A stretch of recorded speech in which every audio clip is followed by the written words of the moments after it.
So you're welcome to 22nd Avenue. Today's text in the Bhagavad-gita, text is taken from the Bhagavad-gita.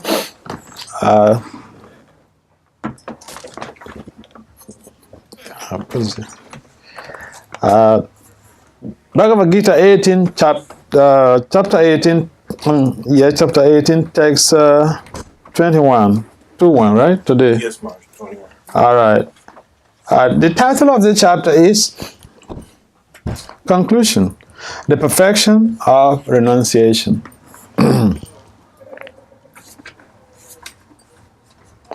So this is the concluding aspect of this wonderful narration or dialogue between Lord Krishna and Arjuna. So, translation, that knowledge by which one sees that in every different body there is a different type of living entity you should understand to be in a mode of passion. That's interesting subject matter. But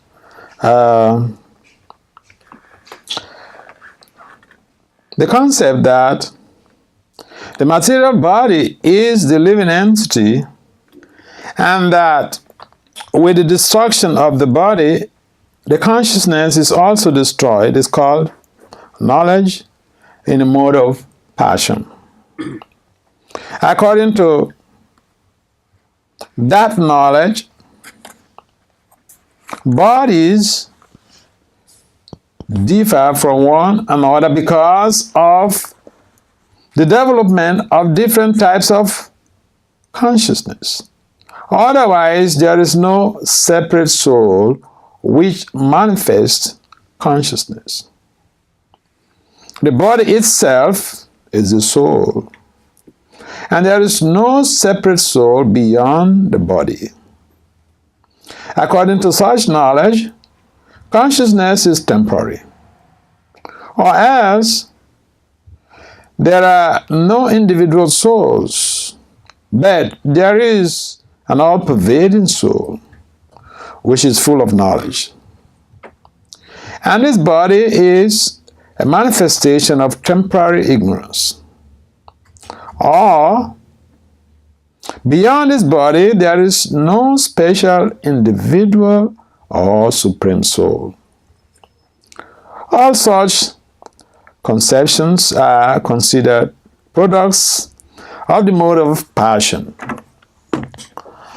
Om Agyana Timarandasya Jnana Jana Salakaya Saksod Unmilitam Jena Tasmai Si Gurave Namaha Suchaitanya Manobistam Stafetam Jena Bhutali Swayam Rupam Kadamayam Dadati Swa Padantikam Bande Sri Krishna Chaitanya Nityananda Sahodita Godadhaya Puspavanto Chetu Chandu Tamondu Namo Vishnu Padaya Krishna Pistaya Bhutali Srimati Bhakti-vedanta Swami Itinamani Namaste Saraswati Deve Gauravani Pacharni Nevisisa Sunyavadi Pachatya Disatarini Jaya Sri Krishna Chaitanya Prabhu Nityananda Si Advaita Gatadhara Sivasadi Sigora Bhaktavinda Hare Krishna, Krishna Krishna, Hare Hare,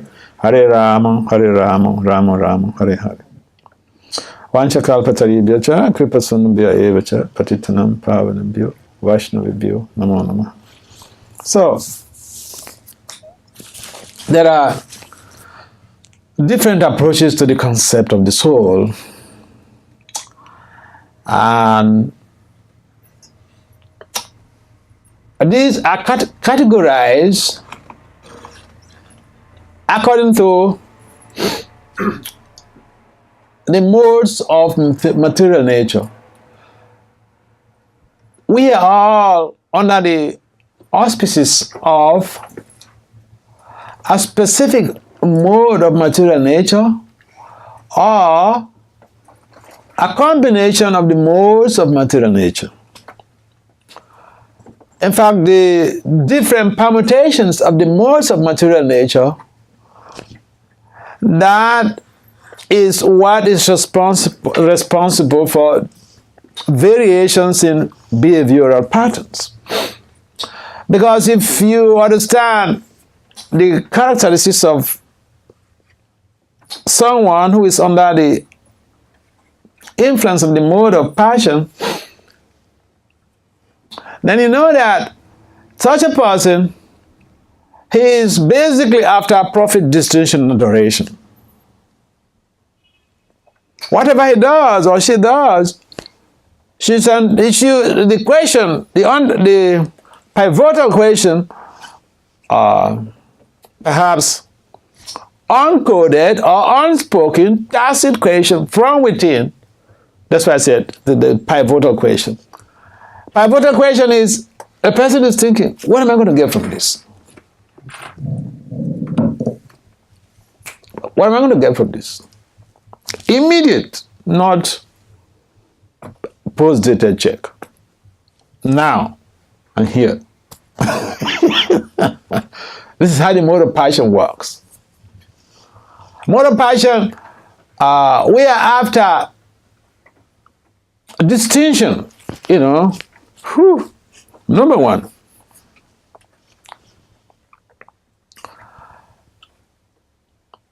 We find, I was just remembering a conversation between Muhammad Ali and my Guru Maharaj, Bhakti Swami Maharaj. So he told us how, because he was also a mentor to Muhammad Ali. So when he goes to see Muhammad Ali, he will make some comments like, Swami, you see, look at my reception, sitting room. It's full of people. They want to see me. And when I drive along the streets with my exceptional, pensive, cozy car, the people, they say, here comes Muhammad Ali. He's an exceptional, popular guy. He said, but you know what? All of these people whom you seen there when you came in, all of them are after, they want to get something from me.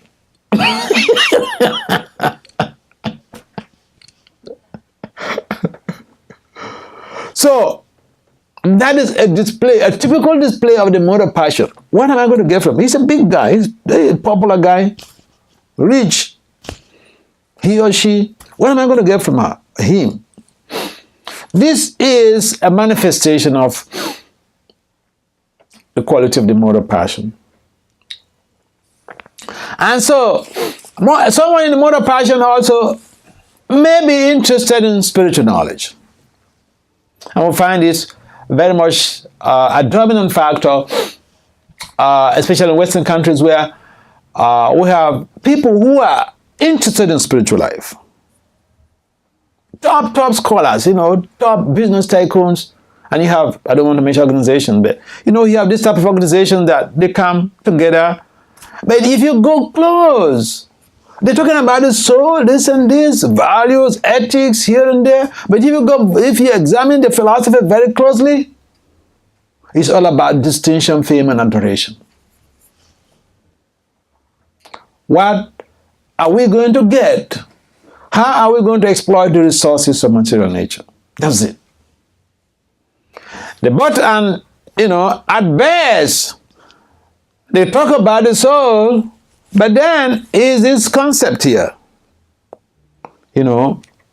Atma, the whole body is Atma. The whole body is the soul. Therefore, eat, drink, and be merry. Because when you die, everything is finished. It's finished. So, people who have not acquired sufficient pious merit, they encounter this type of philosophy, they encounter this type of people in these organizations, and you know, these guys, you know, they are the top profile guys in society. To join the society, you have to pay every year thousands of dollars. I don't want to mention the names. But then the bottom line is that the knowledge they're teaching people, or the knowledge they acquire in this type of setting, is what, you know, Prabhupada is describing in this purport. And in fact, if you are presenting a talk, say you're presenting a talk in say in an academic setting, or in an open setting where people are not necessarily spiritual, and if you're talking about the soul, you have to be able to create a balance. Otherwise, in some cases, people will just walk away. Because if you don't bring in what they know, that, you know, the soul, the whole of this body is the soul. So you will say, yeah, this is one of the approaches of the soul. This is one approach. But, yes, it describes here by Prabhupada. It's an aspect of knowledge. But it's knowledge in the mode of passion. And then, when you present this, that this is one approach to the soul, this is one way of understanding of the soul. The soul is, the whole of this body could be characterized as the soul. And then, the other aspect, the other approach, you know, this is just to be able to create a balance in information culture or spiritual information culture. Because if you don't create a balance like that, basically knowledge or learning implies, you know, you're introducing something that the person has already known. Learning begins from the known to the unknown. So when you speak with them about what their own conception, and, you know, this is where we learn not to be fanatical in dealing with people. So, yeah, people, that this type of knowledge exists, but it is not for Paramahamsas. It's not for transcendentalists. It's not for people who really want to perform devotional service, or who understand their Christian identity as a spiritual part and parcel of the Supreme Spirit or the Supreme Personality of Godhead. So next time when you hear someone, or you go to some gathering, public gathering, or some conference, spiritual conferences, spiritual seminars, and someone starts speaking about, you know, this type of concept, don't just walk away. Understand that this is knowledge in the mode of passion. Don't just condemn them and say, hey, this is bullshit. No. This is how to create a balance in society. You have to understand the other person's viewpoint. Then you know how to be able to facilitate their knowledge acquisition or the knowledge change in their lives. And so I was intrigued when Prabhupada, you know, was presented all of this this information in detail in this paper. So these different philosophies are there, but we should not lose grip of that superior knowledge in the mode of goodness, wherein we understand that the soul is Sat, Chit, Ananda. The soul is eternal, full of knowledge, and full of substantiality. Sat, Chit, Ananda. The opposite of that, that is the soul that is part and parcel of Krishna. Now, that is the Antaranga soul. That is the Antaranga, the superior energy. Now, when you talk about this body being the soul based on the mode of passion, that is, you know, a knowledge in the Bahiranga concept of life. Knowledge that is under the auspices of the illusory energy. And these are all Krishna's energies. Krishna is the source of all of the different manifestations of knowledge. He is the source of, different energies. And therefore, if we have a higher understanding, we will try to appreciate whatever someone is presenting. And not just, damn them and, just walk away. Because, it's like, if you have some siblings, say for instance, you have some siblings, okay, if you're grown up, you have some kids, and maybe you're somebody like Sacha, who is a mathematician, and then when you come back home and you tell your little kid, hey Joe, do you know that dy dx is equal to gradient? Joe will say, Dad, what is this? I don't know what you're talking about. You don't show your high knowledge acquisition to a little kid. Oh yeah, because you just confuse that kid. But then, if we gradually cultivate the child, they will come to understand how they are not his body, how they are spirit souls, how they are part and parcel of Krishna. And therefore, knowledge is based on different gradations. So this is one grade, one of the platforms of knowledge acquisition. But this is not what the devotee of Lord Krishna is really looking for. Because a devotee operates in the mode of goodness, at least in the mode of goodness. And therefore he wants that higher understanding. The knowledge that could lead her free. The knowledge that could lead to emancipation from the clutches of material existence. Because this knowledge in the mode of passion, which basically stipulates that the whole body is the soul, that means the soul is perishable.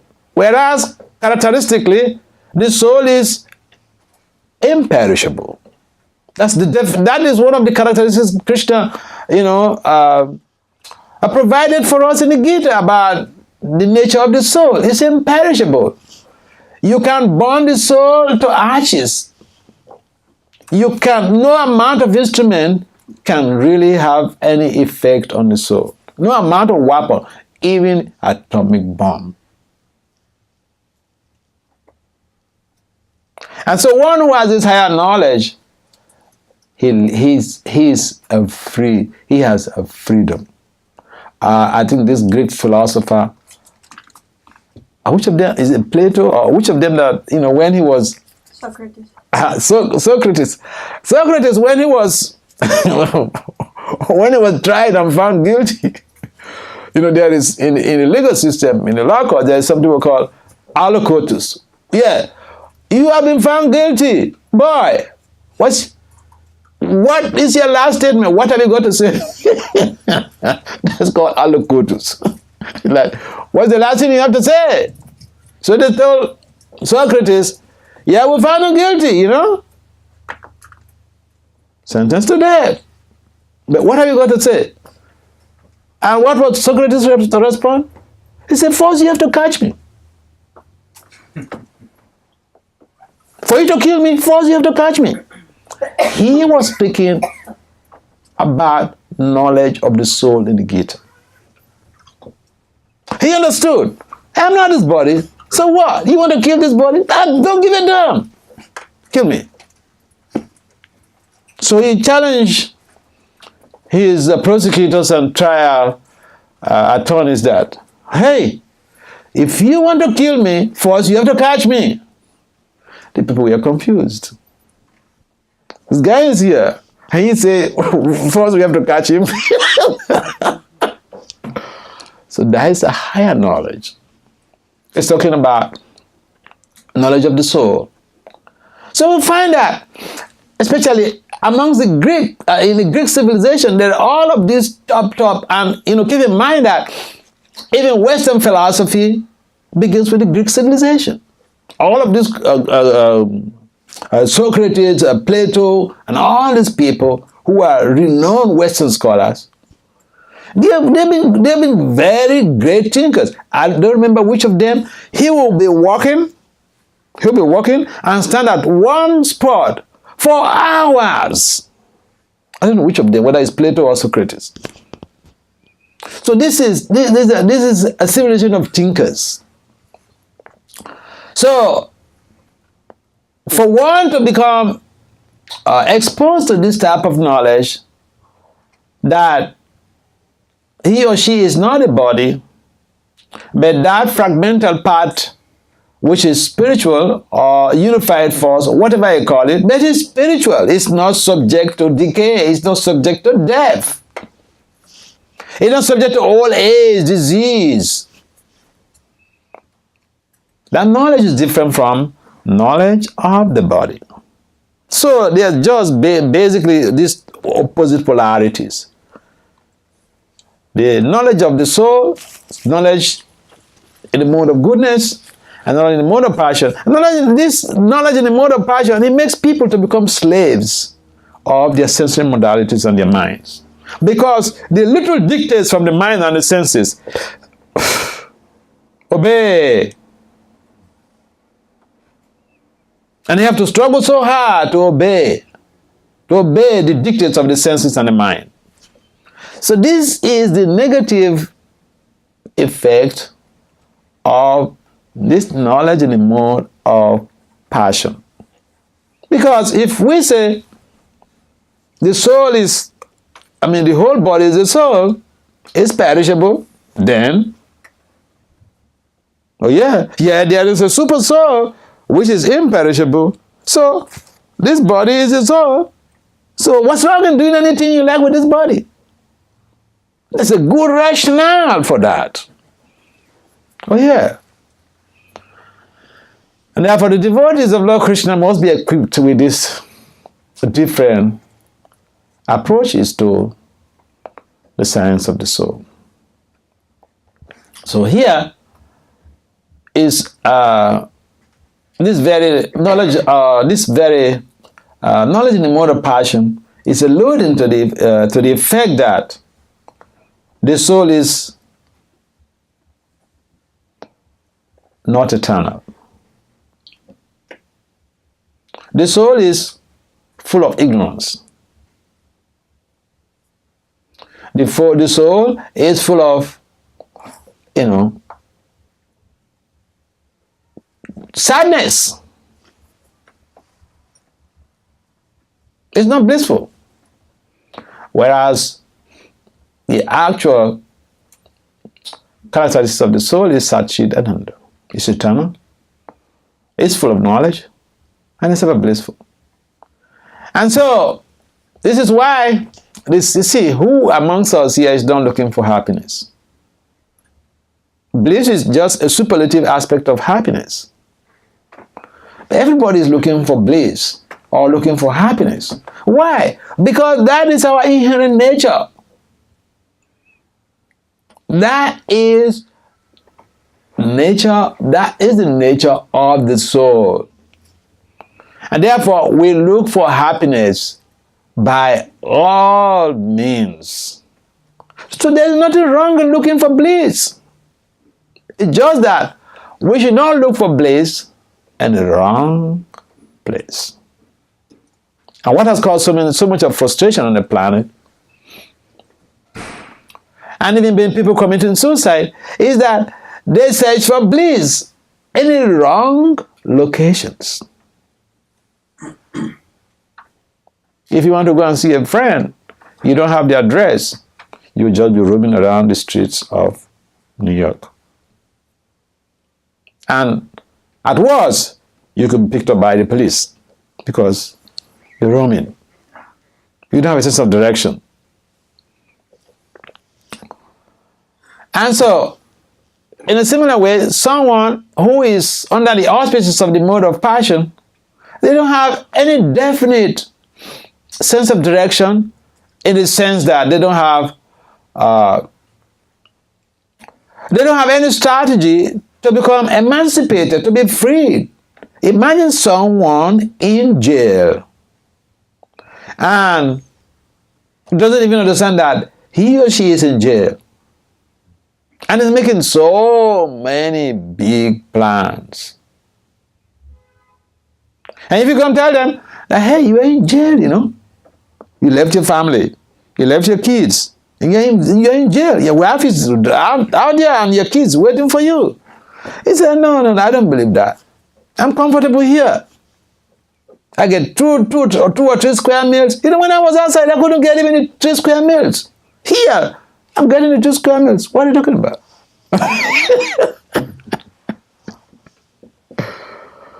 So, this is one of the deficits that, that this knowledge in the mode of passion brings about.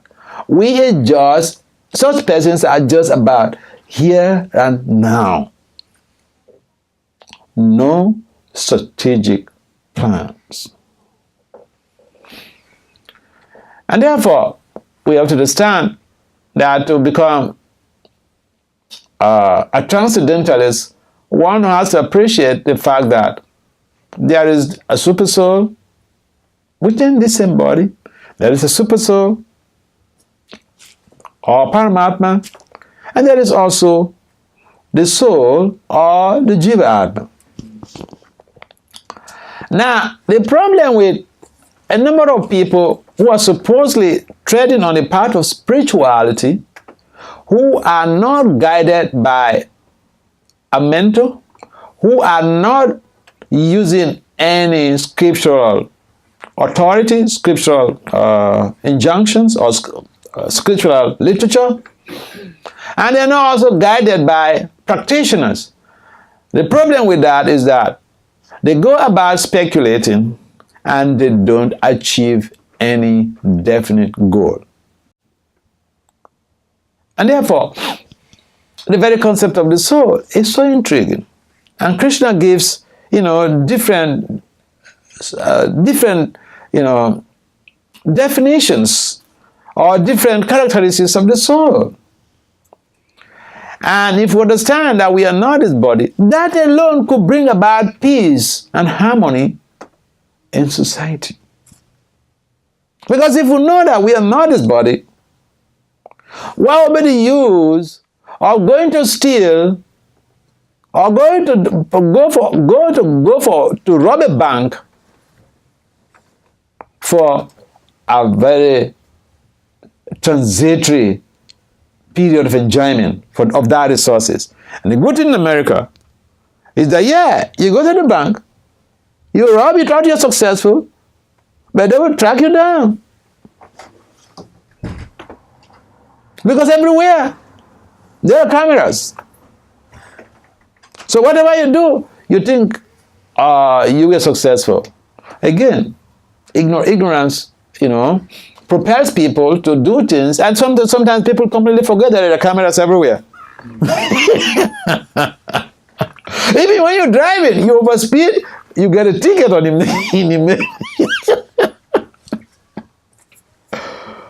So the system is set up in such a way that we don't have to question, do we believe that we have to follow the laws? No one asks you to believe or not to believe. You are forced to follow the laws.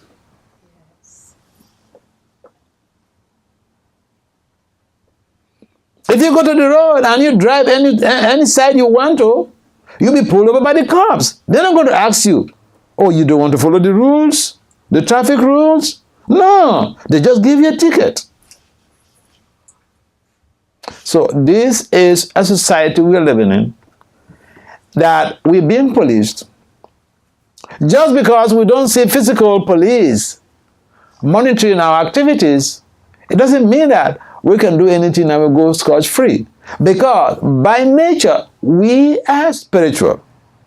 So there is also that spiritual surveillance, which is not meant to take your data and make money, but to keep it for your hemorrhage.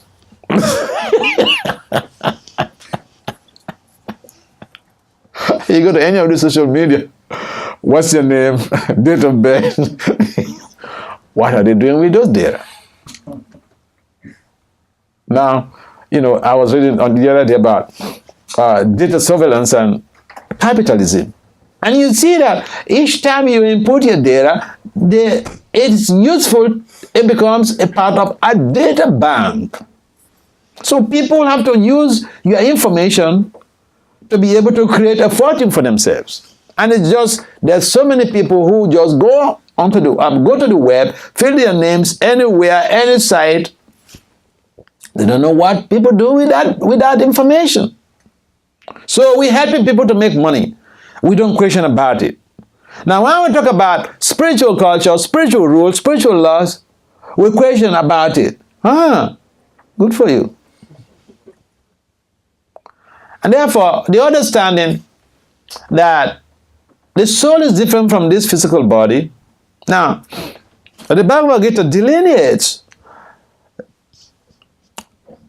three aspects of our existence: the physical body, the subtle body, and the soul proper. The very words used by Krishna in the Gita: Bhumi, Apa, Nala, Vayu, Kam, Mana, Buddhi, Ahankar, Av, water, fire, air, ether, mind, intelligence, false ego. 8 elements. Now, 3 of these elements are subtle. We don't perceive it. We don't see it. We don't see the false ego. We don't see the mind. That doesn't mean that we don't have mind. We can't see the mind. But doesn't mean that, what we cannot see doesn't exist. So, if we understand and we appreciate the fact that the mind is there, because we have lived experience of how the mind works. We have lived experience. All of us, we have that lived experience. The mind tells you to do certain things, okay? And, sometimes we think, if I just become subservient to my mind, then I'll be peaceful. Really? We are not going to be peaceful when we become subservient to our minds. Because the mind is never tired of harassing us. Get this done, get this done, get this done. Do it for me. Please me. Please me and you'll be happy, okay? But no one has been happy by trying to please the mind. So when people get into metaphysical analysis of this body, I understand that the mind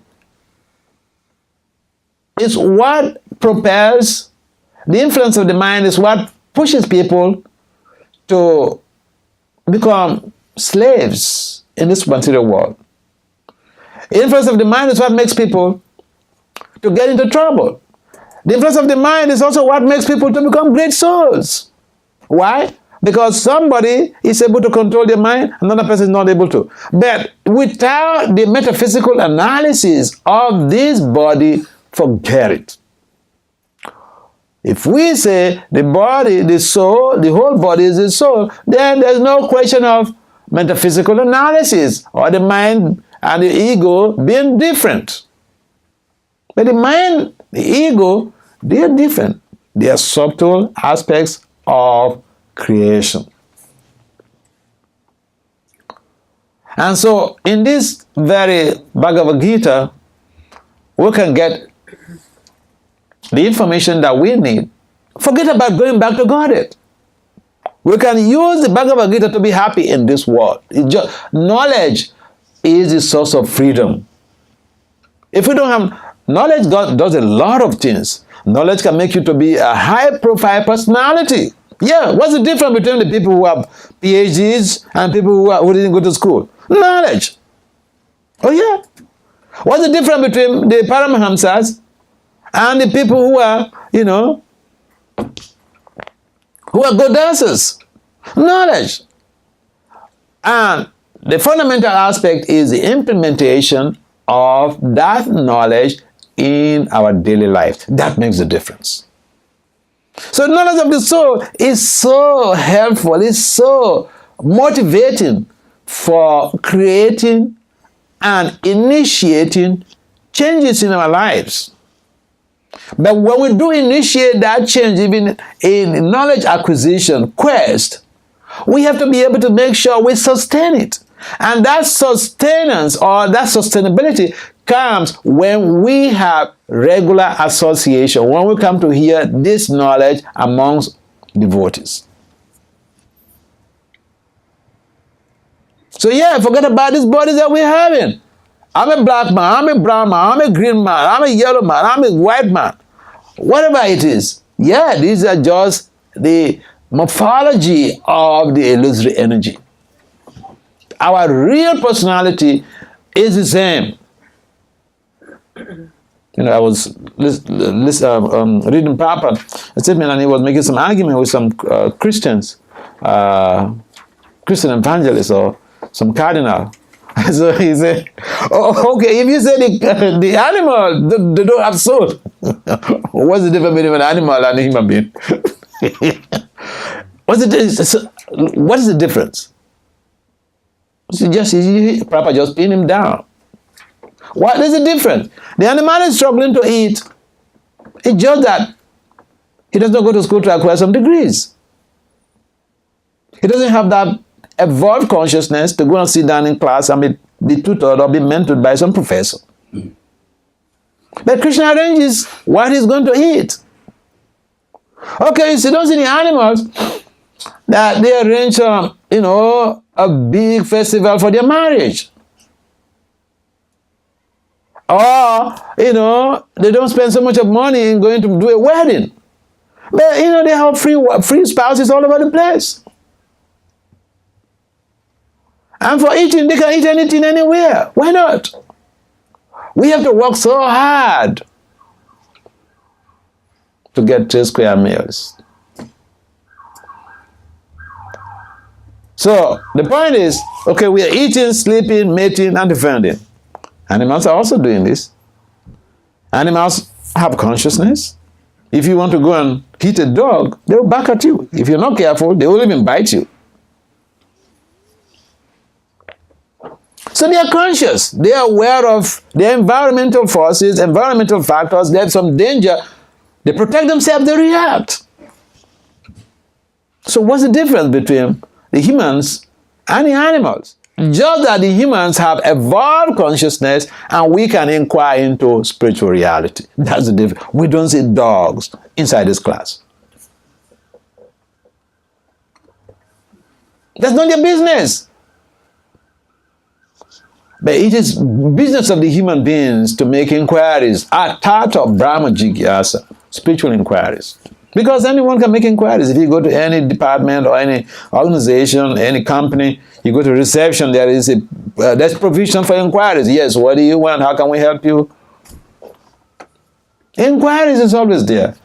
But our exclusive functional connotation is that we can make spiritual inquiries about the soul, who we are, where we are coming from, where are we going from now, from here. And so, people in a mode of ignorance, they are not so much blessed by this higher knowledge of the soul. And so when we do understand that the soul and the super soul, they work hand in hand. The super soul is also there, sitting in the region of the heart, Ridesu, in the region of the heart. So, the soul is so infinitesimal, it's so minuscule, 1/10,000 the tip of the air. But the super soul is far, far bigger than that. And so, there's a relationship between the soul and the super soul, the jiva and the paramatma. The paramatma is like a mother watching the child. Hey, don't do this. Hey, then the child, this rascally child, says, leave me, mom, leave me alone. I do my stuff. Okay, mom says, all right, do your stuff. That's how the super soul tries to guide the the jiva, the individual living entity. But in most cases, we have been conditioned for billions of lifetimes. So we want to do the things according to how we like to do it, and we get entangled. So well, I try to help you, but this is what you want to do, no problem. You have some free will, but the free will does not preclude you from getting the reactions to your works.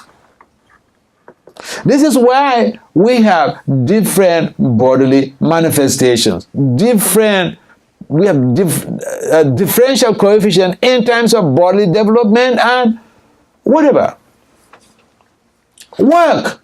The type of work we perform in our previous life is what catapults the soul into another body to pay the price for all of those works.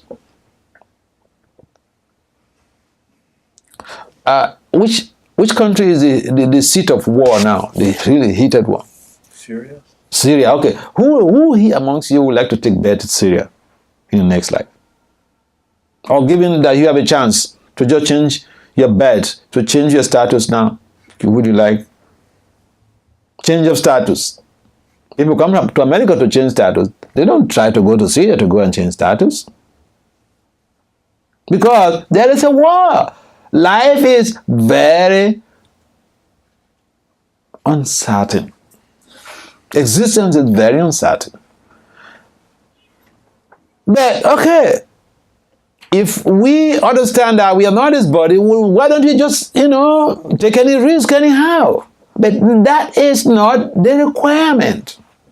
If we have this higher understanding, we should be able to use that knowledge to create a better situation for our lives, and that means to perform devotional service and be prepared not to take another risk having to take birth again in the material world. That is the very essence of the science of the soul, is to make spiritual inquiries and serve the Supreme Spirit, serve Krishna in devotional service.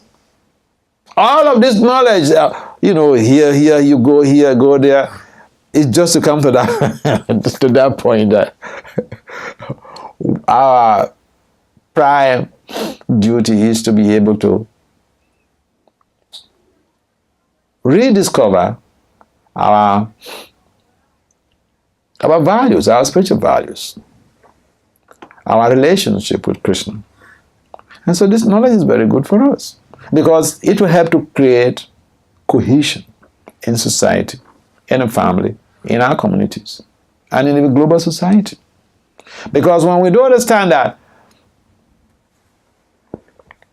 we are not just these bodies,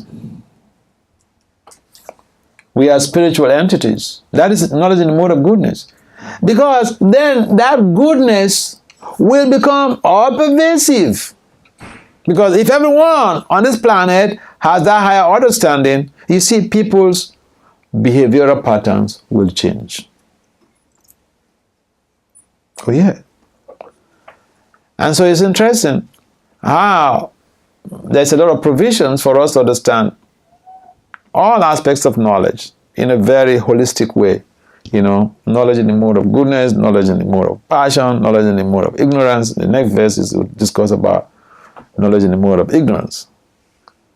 So this is very enlivening, very stimulating for me, because it creates an awareness of the fact that we can really have a better world if people become spiritually oriented, spiritually inclined, become involved in some spiritual practice, devotional service.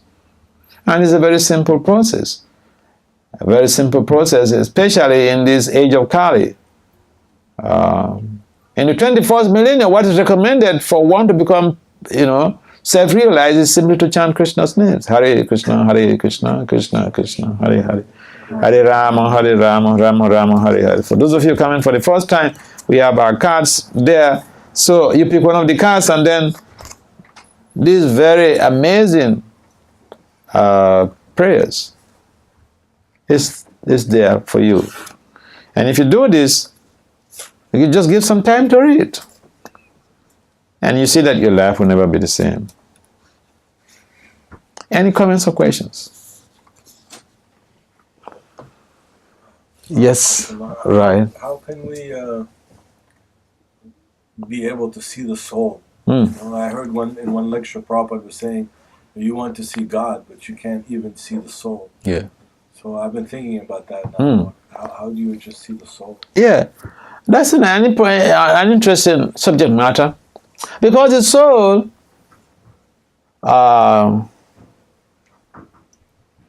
is 1/10th on the tip of the air.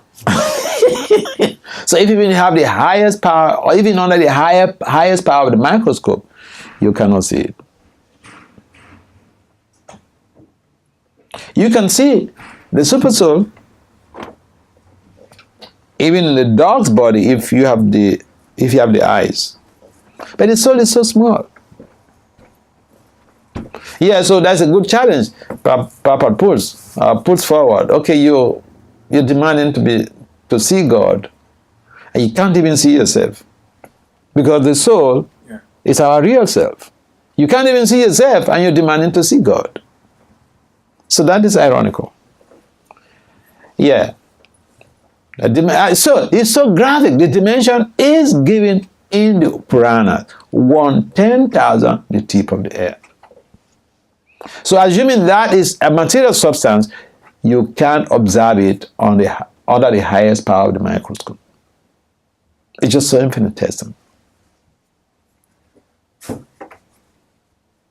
The super soul, in some cases, we find based on, the type of body, type of spiritual development one has. But at the same time, the soul can expand. Just like the whole of this body, the soul, when one becomes highly spiritual and fully Krishna conscious, the soul becomes expansive and assumes its natural, a natural state. So because in the spiritual world,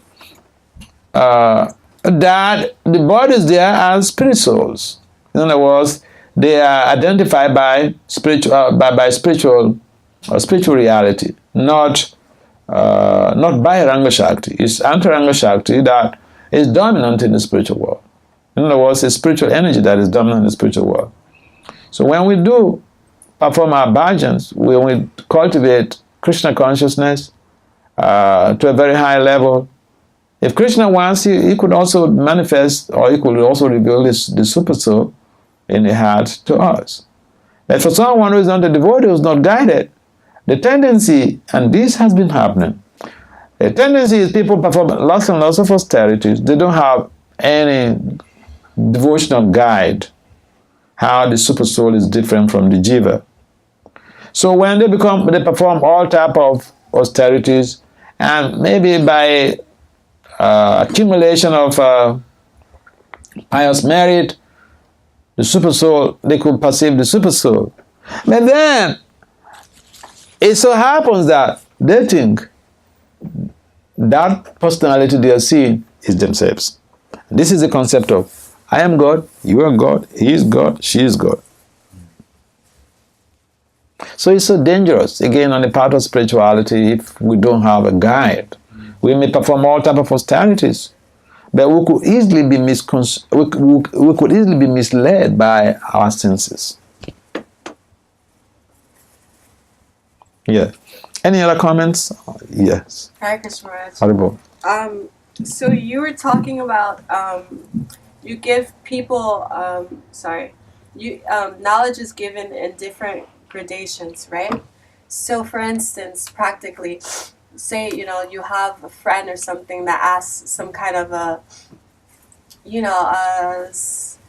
some kind of metaphysical question, and so you give them the ABCs, and they notice that you give them the ABCs, so then they ask an even more intricate question because they realize that you're not giving them, and then you realize that you can't give too much, right? Or else you might create an offense, right? So you don't want to give too much. But then they get insulted because now their ego comes into the mix. Like, why won't you you know, like you think you're too good, you know, you think what you're doing is too good, you can't even tell, you know, so like where is that that balance? Yeah. The point is that it's for an expert educator, he knows or she knows the audience. I mean, it's like, okay, if I'm going to give a Sunday class in any English contemporary, I'm not going to start talking about, you know, Madhuryaras, because people will be set in confusion. I become like, you know, maybe small attorney general.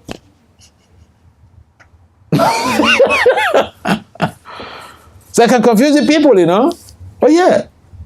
So the bottom line is that for an educator, you know the audience, you know the capacity. What can this person? What can he absorb? But I mean, it's like you have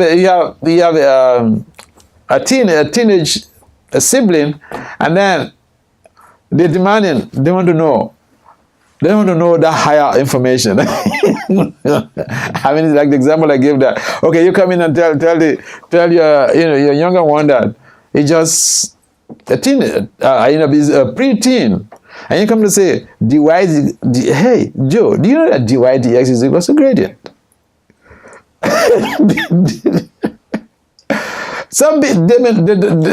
They may not know, but sometimes they just want to pose that. Yeah, I got it. So if you know that he's that type of person who wants to, I remember something now. When I was a brahmachari in New Jersey, so I remember sometimes I give class on Sunday.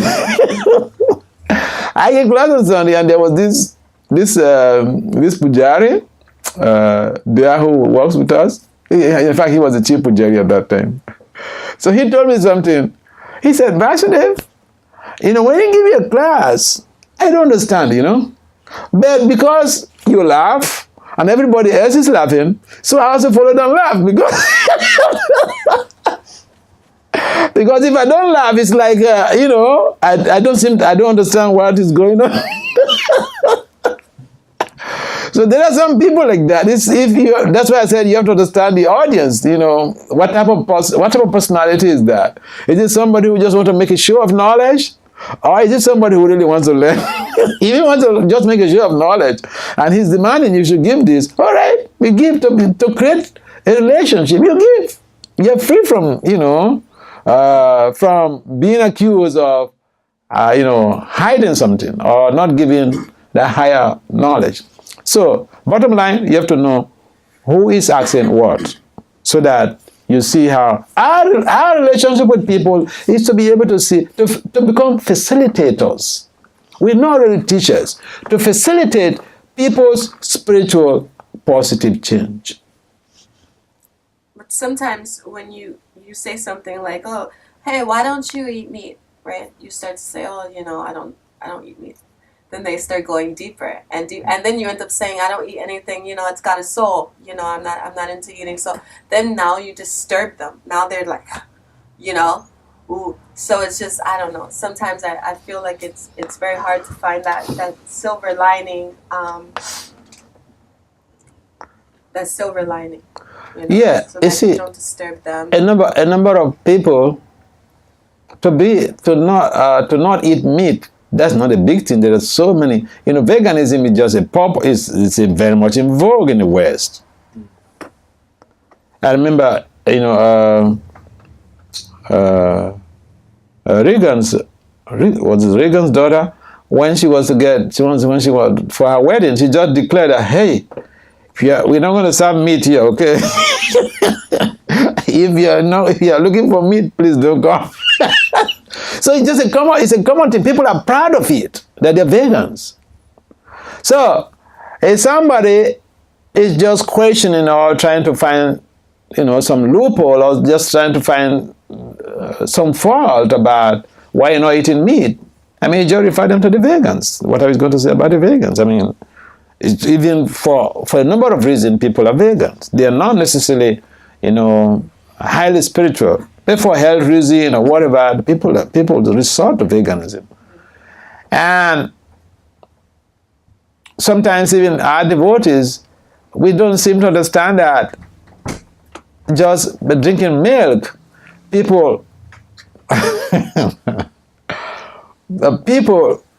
some people out there, they won't subscribe to the idea that you are drinking milk if you're a spiritualist, and therefore we should keep some things in our closets.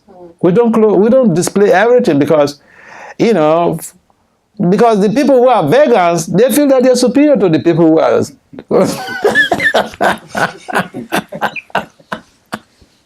I remember there was a case of one. I don't want to mention name, but one is called leader. So he went to the web and was talking about I think he was talking about cow protection and all those things. So some scholars, I said that I was still using social media. I was still using Facebook. So I saw that and I was just mesmerized how these scholars, they just attack this devotee, this senior devotee is a guru. So they just make the references and quotes and all those things, and they really like. So bottom line, what I'm trying to say is that just because we are devotees doesn't mean that we know everything. Yeah, we can't tell people out there, we are cow protectors, and so we drink milk. And they will come on your case there. You say you're saying non-violence, and you're still encouraging, They don't understand. They don't understand. You can't go and tell them that, hey, Krishna is the lover of cows, And Krishna is fed with milk products, and we are devotees of Lord Krishna, and that's why, they won't listen to that defense. And so we should know that, bottom line, we should know our audience. We don't go to the public and just, make as if we are the best because we are lacto-vegetarians. They will attack us. Oh yeah. They have scientific reasons to attack us, social reasons to attack us. So yeah. All right, so bottom line, we should know our audience. Any other comments or questions? Yes. You were mentioning the conversations between Bhakti Swami and Muhammad Ali. Yeah. Did Bhakti Swami ever share any advice or anything that he may have, like if he was a mentor to Muhammad Ali? Yeah. He mentioned some things like, whenever Muhammad Ali wants to go, is preparing to go for a fight, he will not have sex for like some weeks ahead of time. They were very close. So he told us some things. Some of them are really very confidential, but the things I mentioned were like those general things. Yeah, so Muhammad Ali, you see, if you want to be successful, you want to become a high-profile fellow, you have to be situated in self-regulation to some degree. Otherwise, you cannot be a high achiever. Oh, yeah. Any other comments or questions? Yes. How can we, like you said earlier, emancipate yourself from the clutches of the material world? Yeah, it's a very simple thing. We're teaching people they should align with Lord Krishna's devotional service, serve the devotees, serve Prabhupada's mission, chant Hare Krishna. It begins with association with the devotees. When associating with devotees, then you begin to learn the philosophy. You chant Hare Krishna, Krishna Krishna, Hare Hare, Hare Rama, Rama Rama, Hare Hare. This very simple mantra is what makes or what has made people Paramahamsas. So we can also become Paramahamsas. Why not? We can also become Goswamis. Why not? Goswami means someone who is highly self-regulated. The time for watching movies and videos, video games on the internet, that is time for sleeping, for his sleeping. He's highly self-regulated. Then he wakes up in the morning during the Brahma Muhurta hours to do his meditation or to read or to get prepared to go to work, because the early morning hours are the best periods for qualitative productivity in whatever we do. So even in spiritual life, Prabhupada arranged that. We wake up, those of us who are living in the temples or living in temples, we wake up early in the morning to engage in devotional sadhana, Mangalarati, chanting of one's rounds, and that allows you to become bulletproofed. Every day you go out to work or go to school, you are actually going into a battlefield.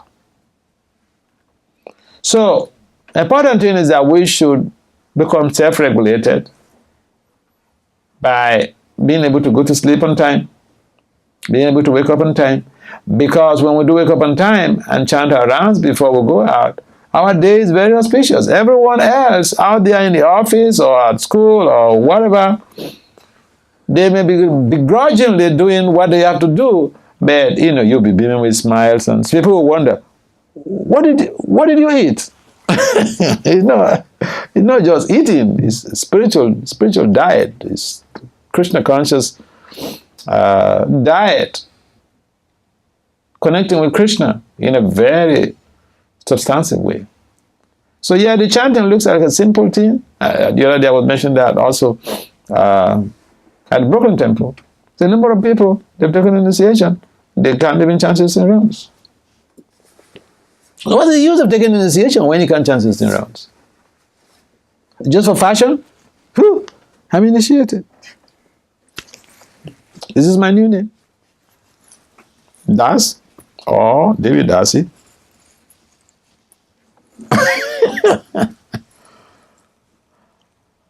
Initiation means we have started a project. This is the beginning. Then the chanting of 16 rounds is just the preliminary approach to that. And by chanting the 16 rounds, you'll be able to have that zeal to become self-regulated. And sometimes people say they don't have time to chant. Good for you. You're too busy. Okay, no problem. I'm not too busy. Yeah, let me give my time to Krishna. Oh, no problem. You're too busy. No problem. Isn't it? That's a fact. Yeah. Krishna consciousness is, Prabhupada says it's not an imposition on anyone's mind. Yeah. So if you have a relationship with somebody, you want to do things voluntary for that person. Isn't it? Yeah. So our process of devotional service is to reawaken our dormant love for Krishna. Would you like to be loved? Oh yeah. Everybody, this is one of the things. We have misplaced love. In this material world, we misplace our love priorities. There's nothing wrong with looking for love. But we put our hope, our emotions in the wrong places. And then they get busted. Right? Isn't it, Mataji?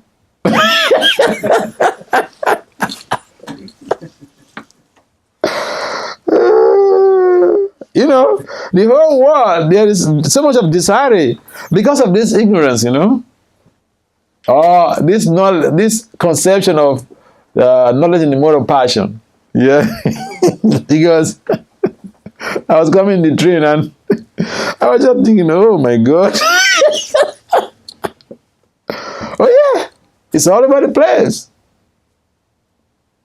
Because this knowledge enables perpetual suffering. Knowledge about the soul in the mode of passion, it enables perpetual suffering.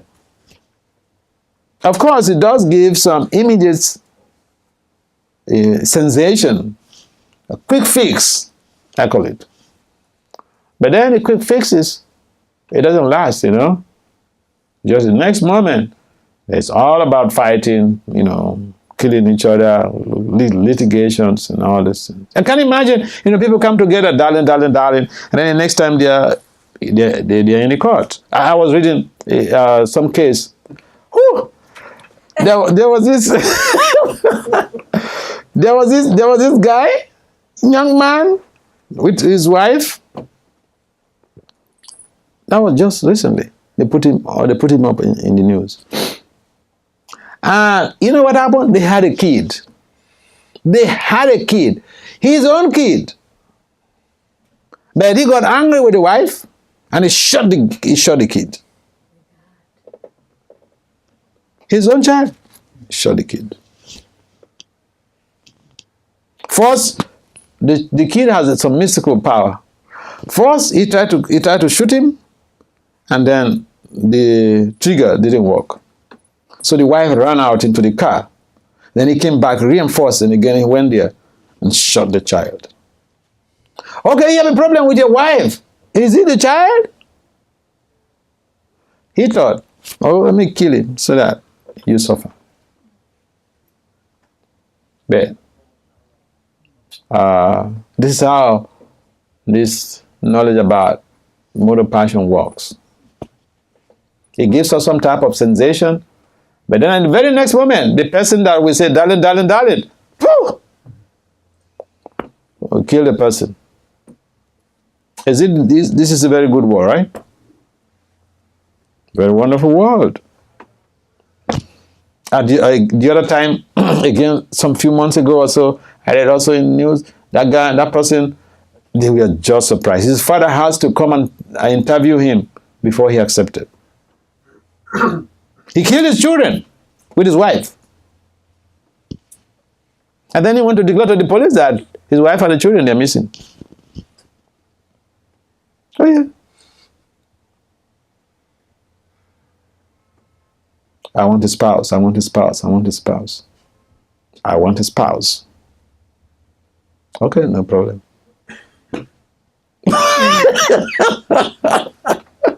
But not all spouses are bad, okay? But you cannot be sure that you cannot be sure of anything, you know? Material world, the Bhagavatam describes that pada pada hi vi pada. Any step you take, you could be unlucky. It could result to some danger. All right. Srila Prabhupada ki jai. Srimad Bhagavad-gita ki jai. Nitai go Premanande. Thank you. All right. Next phase. Do a short kirtan and a prasadam. All right.